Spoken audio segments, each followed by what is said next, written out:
नमस्कार दोस्तों, गोविंदम ITI में आपका स्वागत है।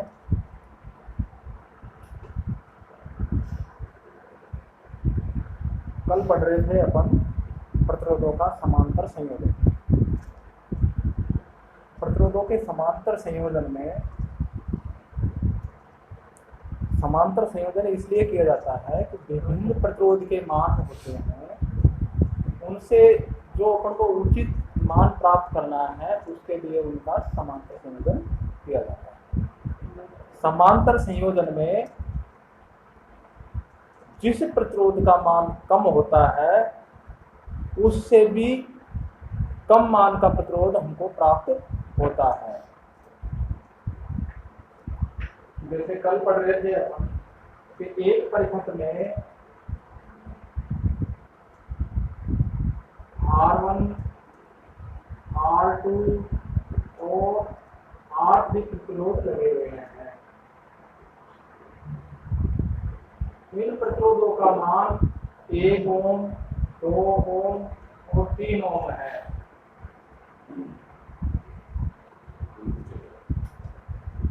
तो इसका कुल प्रतिरोध ज्ञात करते हैं। तो समांतर परिपथ में कुल प्रतिरोध ज्ञात करने का सूत्र आपको पता है। R बराबर 1 R बराबर 1 R1 plus 1 R2 plus 1 R3 है। 1 R बराबर R1 का मान है 1 ओम, R2 का मान है 2 ओम और R3 का मान है 3 ओम। इनका कैलकुलेशन करते हैं।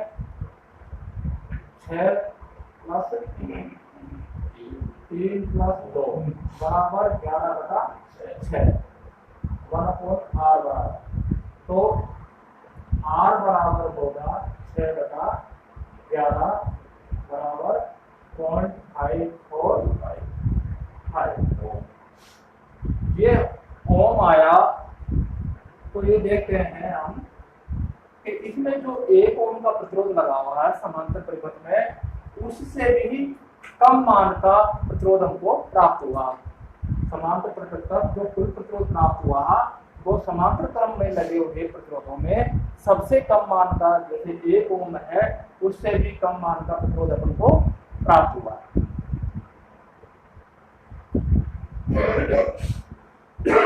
इसके बाद पढ़ रहे थे अपन समान मान के प्रतिरोध। समान मान के प्रतिरोध अगर समांतर क्रम में लगा दिया जाए तो एक प्रतिरोध का ओम व एक प्रतिरोधक का प्रतिरोध में प्रतिरोधों की संख्या का भाग देने पर परिपथ का कुल प्रतिरोध प्राप्त होता है।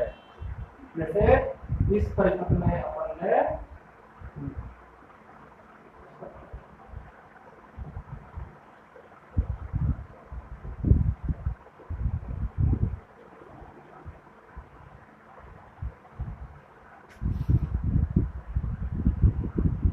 R मान के प्रतिरोध लगा रखे हैं। इन प्रतिरोधों की संख्या 1 2 3 4 5 और ऐसे प्रतिरोधों की संख्या कितनी है? n प्रतिरोध लगा रखे हैं।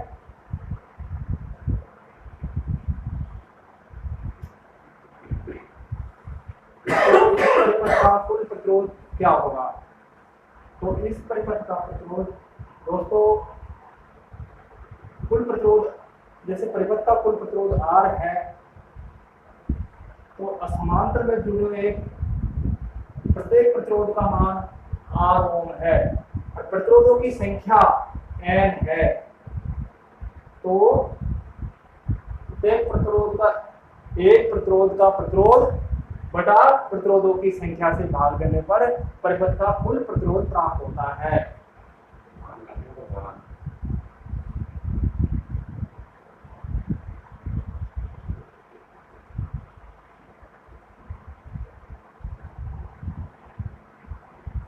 ये पढ़ रहे थे अपन कल। दोस्तों अपने पास एक सारणी है जिसमें वोल्ट का प्रतिरोध और धारा दे रखा है। वोल्ट का पीडी है, पीडी का मतलब होता है पोटेंशियल डिफरेंस, विभवांतर। इनका प्रतीक है, वोल्ट का पोटेंशियल डिफरेंस का प्रतीक है V, प्रतिरोध का प्रतीक है R और धारा का प्रतीक है I। इनके मात्रक होते हैं, वोल्ट को वोल्ट में नापा जाता है, प्रतिरोध को ओम में नापा जाता है और धारा को एम्पियर में नापा जाता है। प्रतीक है वोल्ट का V, ओम का ऐसा सिंबल होता है और एम्पियर का A। इन तीनों राशियों में ओम के नियम इन तीनों राशियों में एक संबंध स्थापित करता है। तो ओम के नियम से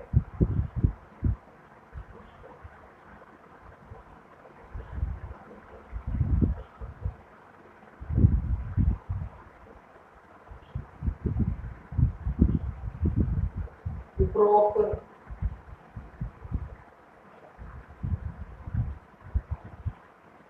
तीनों राशियों में संबंध होता है, वह है B बराबर I इंटू R।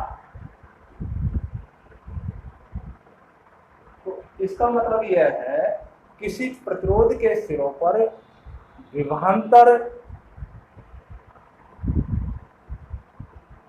प्रतिरोध का मान इंटू उसमें बहने वाली धारा के गुणनफल के बराबर होता है। प्रतिरोध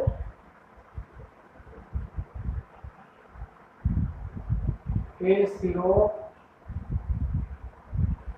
पर विभवांतर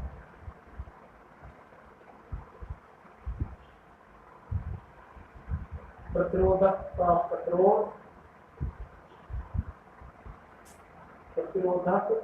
प्रतिरोध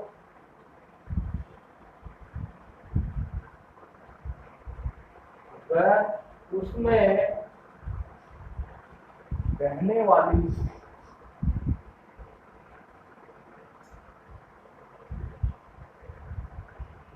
धारा के गुणनफल के बराबर होता है।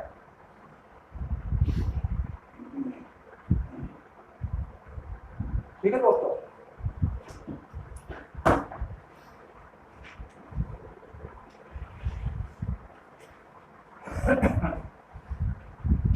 अब एक क्वेश्चन है, एक टॉर्च बैटरी में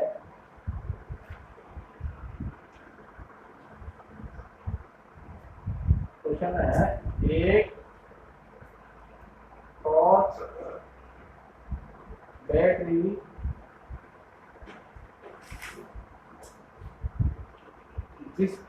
जिसका EMF 4.5 वोल्ट है,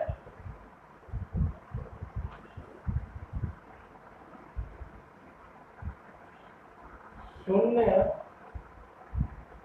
आंतरिक या शून्य प्रतिरोध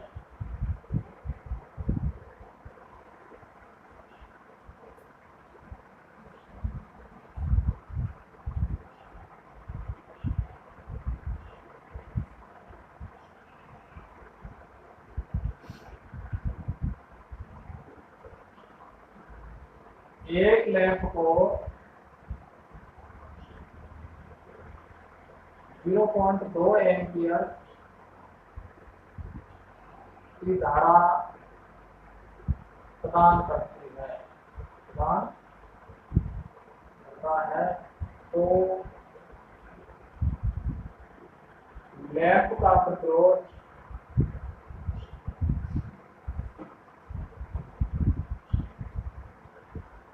क्या होगा। दोस्तों अपन ने विद्युत वाहक बल टर्मिनल वोल्टता के बारे में पढ़ा।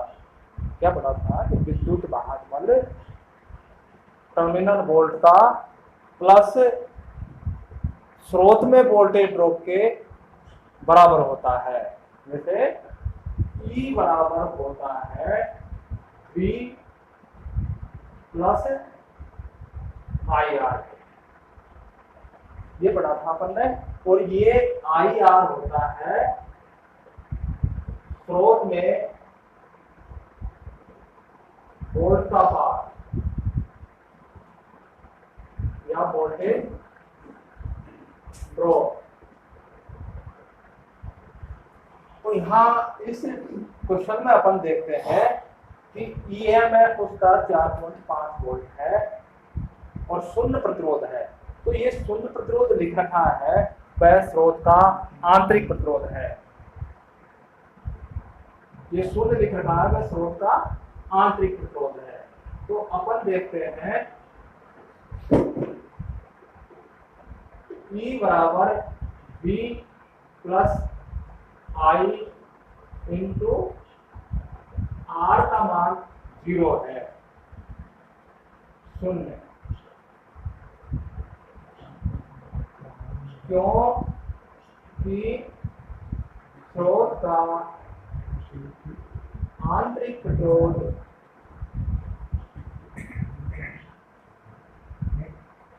शून्य दिया हुआ है, शून्य दिया हुआ है।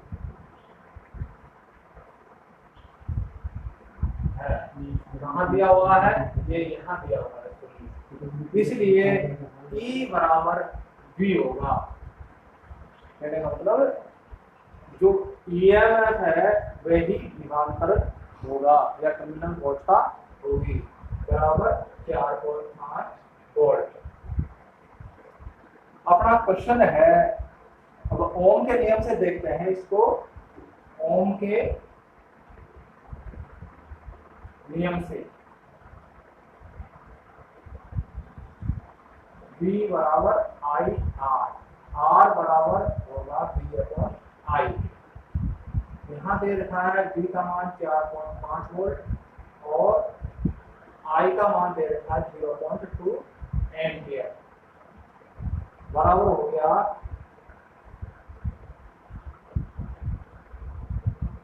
45/2 बराबर हो गया 22.5 ओम। तो बल्ब का रेजिस्टेंस क्या हुआ? 22.5। लैंप का प्रतिरोध। ठीक है दोस्तों।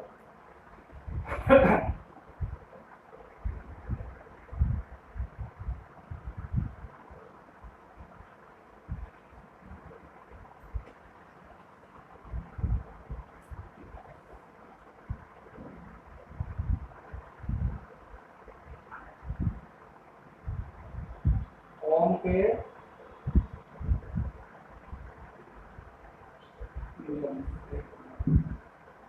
वैद्युत चालकता। दोस्तों वैद्युत चालकता प्रतिरोध का विलोम होती है। वैद्युत चालकता प्रतिरोध की विलोम होती है। कहने का मतलब प्रतिरोध विद्युत धारा प्रवाह में रुकावट पैदा करता है, तो चालकता विद्युत धारा प्रवाह में सुगमता प्रदान करती है।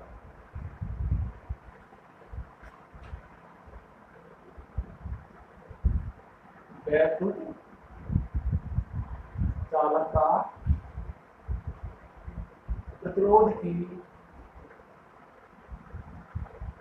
विलोम होती है।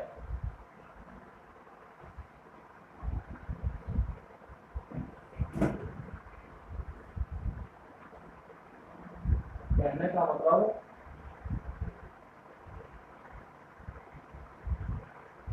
प्रतिरोध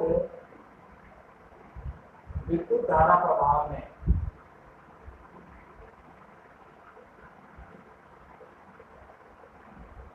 अवरोध उत्पन्न करता है,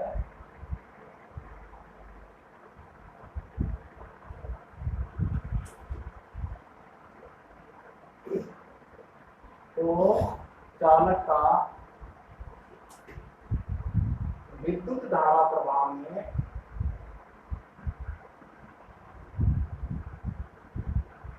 सुगमता प्रदान करती है।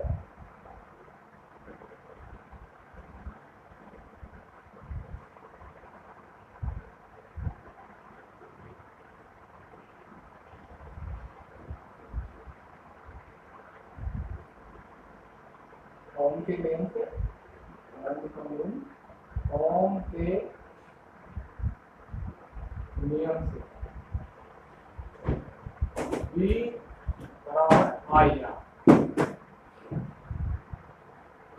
तो I बराबर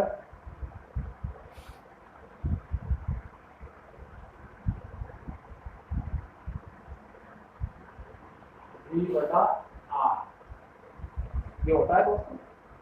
अब इसको अपन 1/R इंटू वी भी लिख सकते हैं।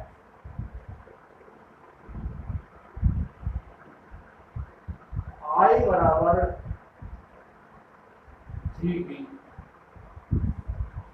अब विद्युत चालकता प्रतिरोध की विलोम होती है, कहने का मतलब G इससे लेंगे अपन तो V बराबर 1/R प्रतिरोध की विलोम होती है चालकता। अब इसमें 1/R बराबर अपन ने G रख दिया तो धारा चालकता और विभवांतर का गुणनफल होती है। यहाँ जो G है वह चालकता है, जहां G चालकता है,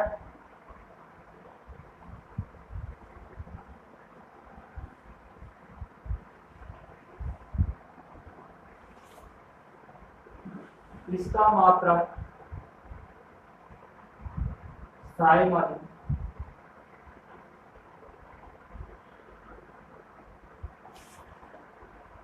होता है, जिसका प्रतीक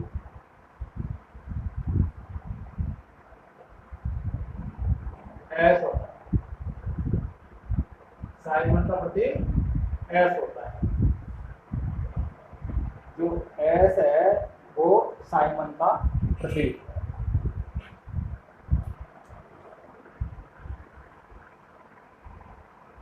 अब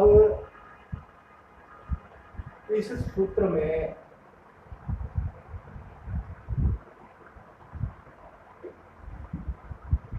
G बराबर 1/R होता है। G बराबर 1/R होता है। इसमें 1/1 प्रतिरोध का मान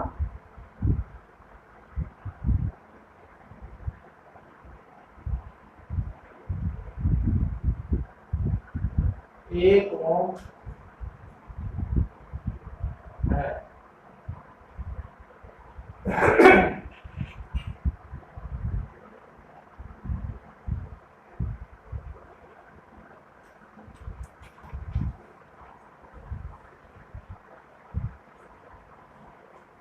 तो G बराबर 1 का एक साइमन। कहने का मतलब 1 ओम के प्रतिरोध की चालकता 1 साइमन होती है। 1 ओम के प्रतिरोध की चालकता 1 साइमन होती है।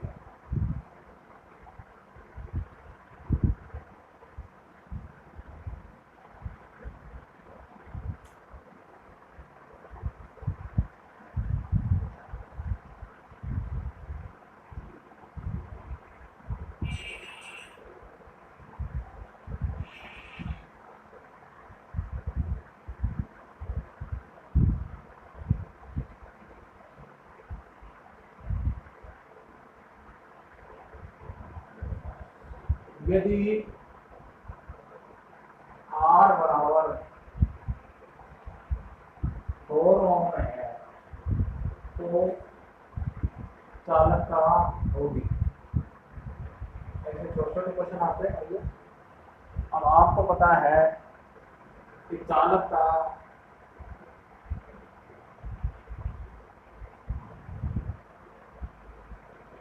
G बराबर 1/4 प्रतिरोध के होती है। तो G बराबर 1/4 बराबर 0.24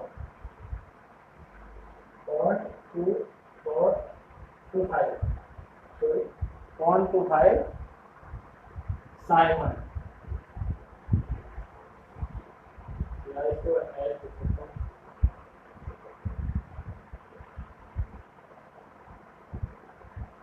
साइमन।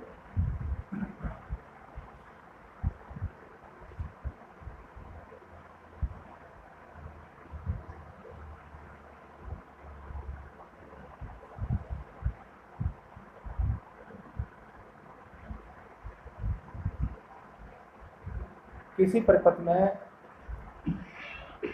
प्रतिरोध का मान जितना अधिक होता है उतना ही विद्युत धारा प्रवाह में अवरोध उत्पन्न करता है। इसके विपरीत किसी विद्युत परिपथ में चालकता का मान जितना अधिक होगा वह विद्युत धारा प्रवाह में उतनी ही सुगमता प्रदान करता है। कहने का मतलब चालक कैसा होना चाहिए? चालक ऐसा होना चाहिए कि उसमें चालकता का मान तो अधिक और प्रतिरोध का मान कम हो।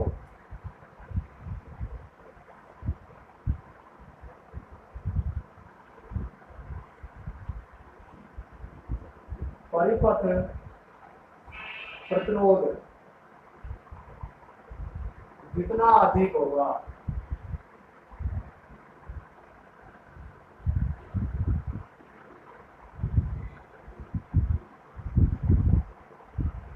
विद्युत धारा प्रवाह उतना ही कम होगा।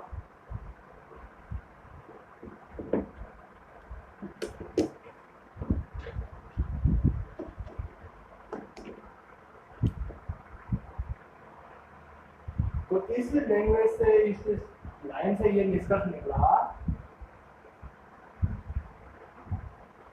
उच्च प्रतिरोध से कम धारा प्रवाह होती है।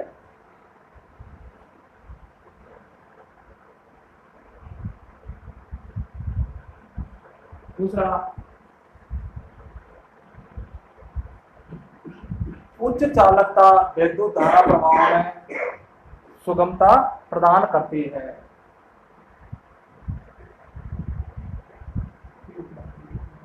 उच्च चालकता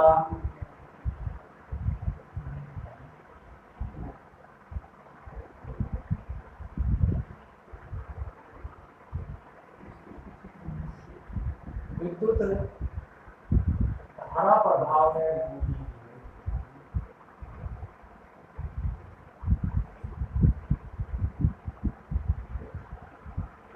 लघु या कम विरोध उत्पन्न करती है।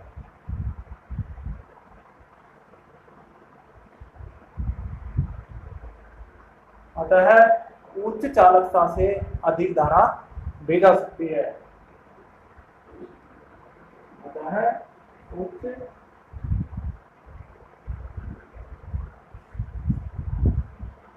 चालकता से अधिक धारा दी जा सकती है। इनसे निष्कर्ष निकलता है कि चालक उच्च चालकता का व निम्न प्रतिरोध का होना चाहिए।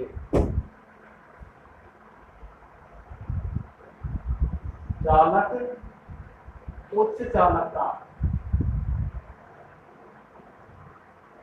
व निम्न प्रतिरोध का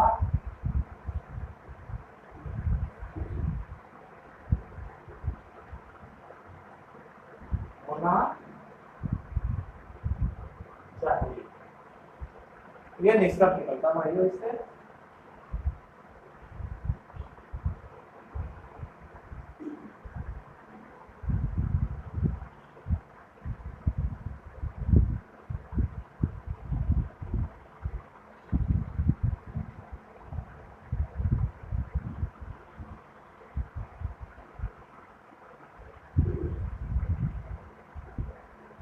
देखते हैं अपन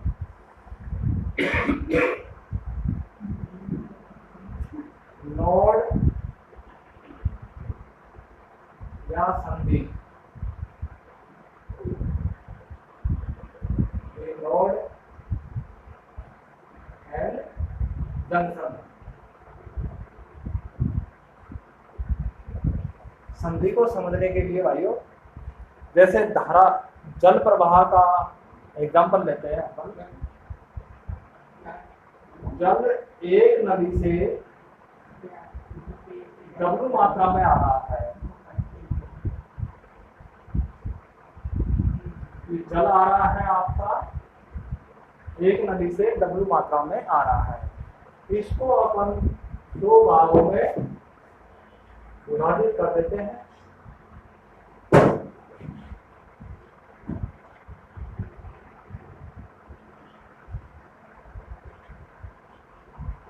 इस एक नदी के द्वारा तो W1 मात्रा में जल प्रवाह हो रहा है, दूसरे रास्ते से W2 मात्रा में जल प्रवाह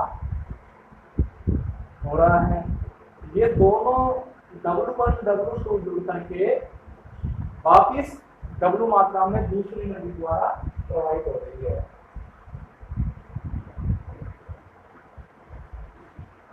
तो ये जल है जो इन दोनों नदियों में डिवाइडेशन हो गया और वापिस W मात्रा में आ गया।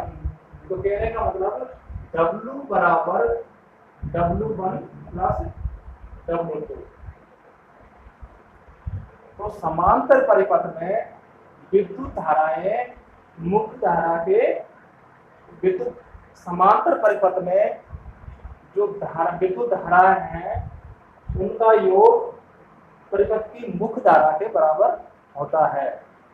ये समझ आएगा। तो इसको विद्युत परिपथ की तरह भी बना सकते हैं।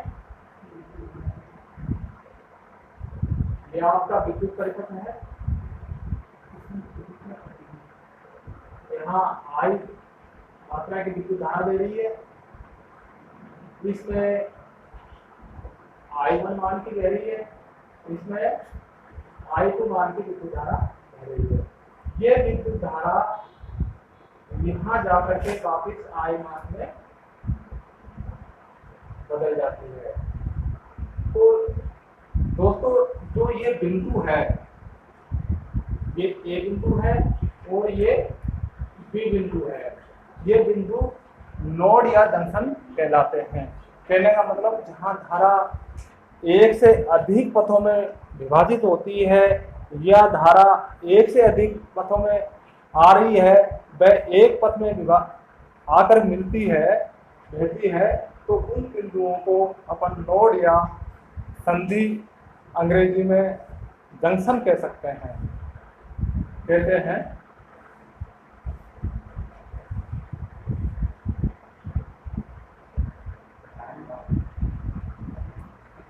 अब ये नोड और जंक्शन होता है वह या एक से अधिक पथों का एक जगह पे या तो पेच द्वारा या फिर शोल्डर द्वारा जॉइंट होता है।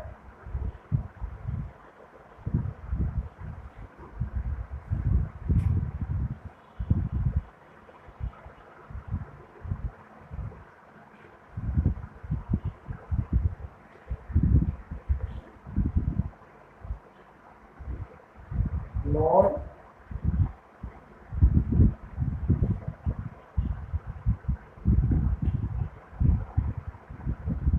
एक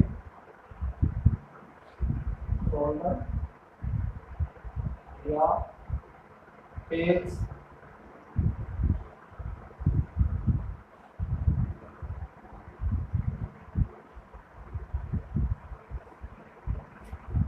निर्मित होता है।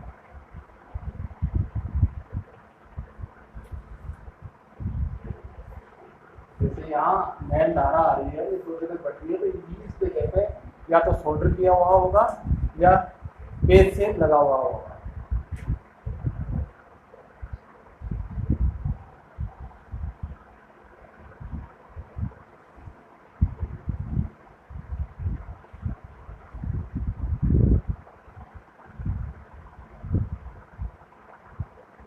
ये I ए बिंदु पर I1 I2 में मतलब विभाजित हो जाती है और पुनः बी बिंदु पर आकर के मिल करके आई में परिवर्तित हो जाती है। तो कहने का मतलब आई बराबर होगा I1 प्लस I2।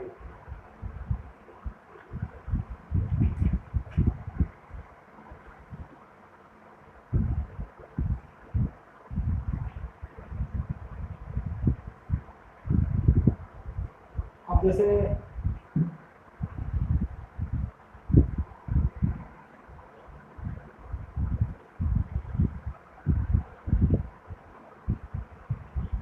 एक परिपथ है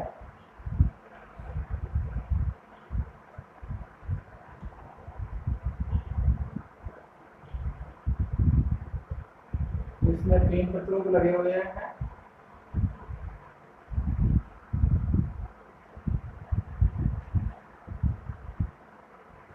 R1, R2 और R3।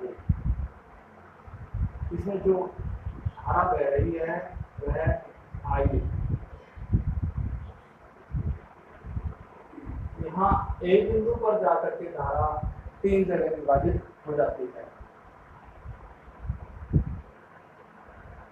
इसमें बहने वाली धारा I1, इसमें बहने वाली धारा I2 और इस R3 में बहने वाली धारा I3।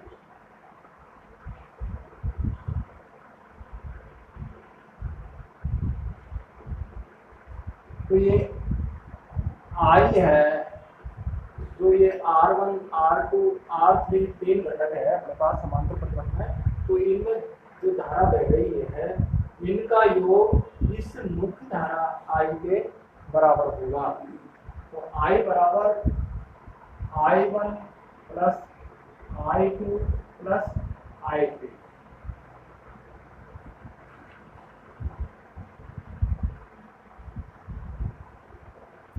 अब अपन ने पढ़ा था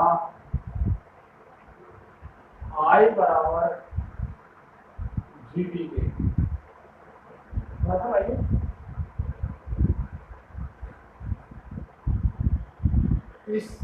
इस मान को इस समीकरण में रखने पर क्या होगा, इस पर रख देते हैं I बराबर GP रख दिया, I1 बराबर G1 भी, I2 बराबर G2 भी, I3 बराबर G3 भी।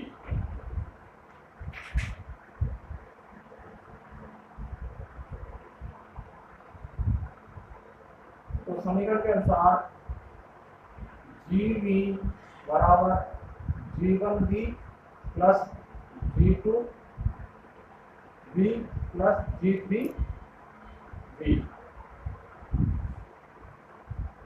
भी। बी कॉमन ले लिया, G1 plus G2 plus G3 के, G से B कट गया तो G बराबर बचा G1 plus G2 plus G3 के।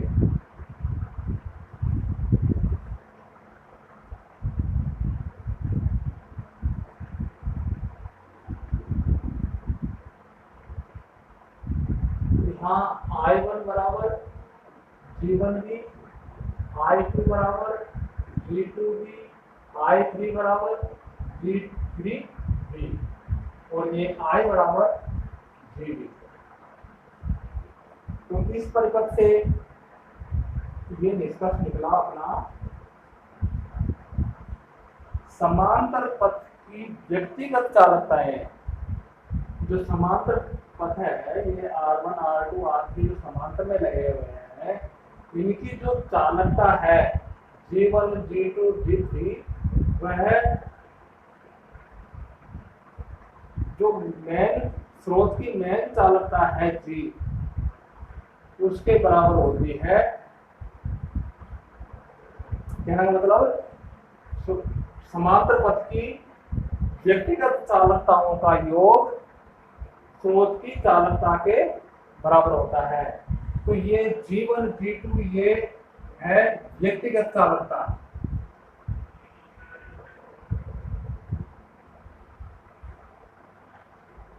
और जी है मुख्य चालकता।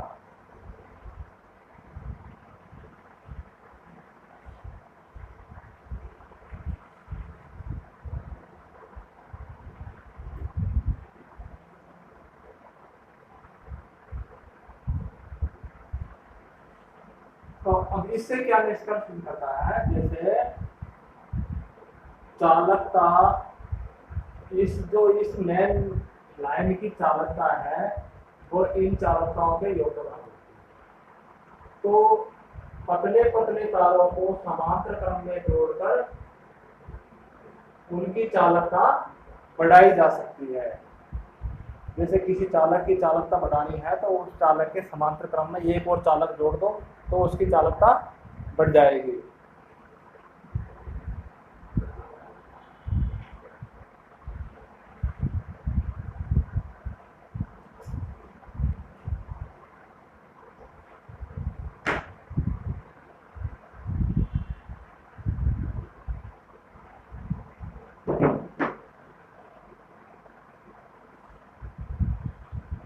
निष्कर्ष,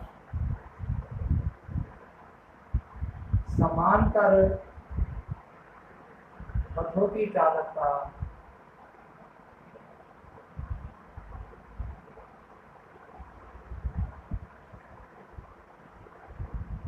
जी व्यक्तिगत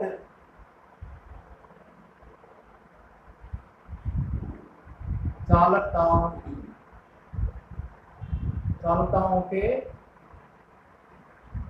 योग के बराबर होती है।